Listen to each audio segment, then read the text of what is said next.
இன்றே டவுன்லோட் செய்து உங்கள் ஃபேவரட் ஷோக்களை என்ஜாய் பண்ணுங்க.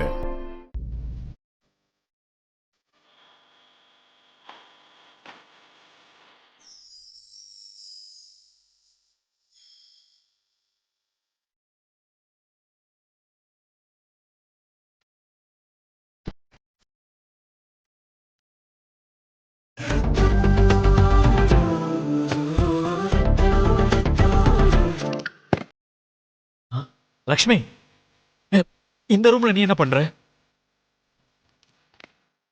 இன்னும் உங்களுக்கு தூக்கம் கலையிலல்ல, அதான் நேத்து என்ன நடந்துச்சுன்னு உங்களுக்கு ஞாபகமே இல்ல. ஜட்ஜ் இனிமே நம்ம 2 பேரும் ஒரே ரூம்ல இருக்கணும்னு கண்டிஷன் போட்டு போயிருக்காங்க. அந்த கண்டிஷனை ஃபாலோ பண்ணலன்னா விவாகரத்து அப்ளிகேஷனை நான் கேன்சல் பண்ணிடுவேன்னு சொல்லிட்டாங்க. நீங்க அதை மறந்துட்டீங்களா?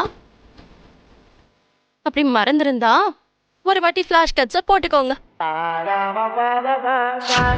6 மாசம் வரைக்கும் கணவன் மனைவியா நீங்க இருக்கணும்னு சொன்னது ஒரே வீட்ல வேற வேற ரூம்ல கிடையாது, ஒரே வீட்டுக்குள்ள ஒரே ரூம்லன்னு அர்த்தம். அம்மாடி லக்ஷ்மி, இன்னையில இருந்து நீ மித்ராவோட ரூம்ல தான் இருக்கணும். அப்படி இல்லைன்னா கோர்ட்டோட ஆர்டரை நீங்க மீறின மாதிரி ஆயிடும்.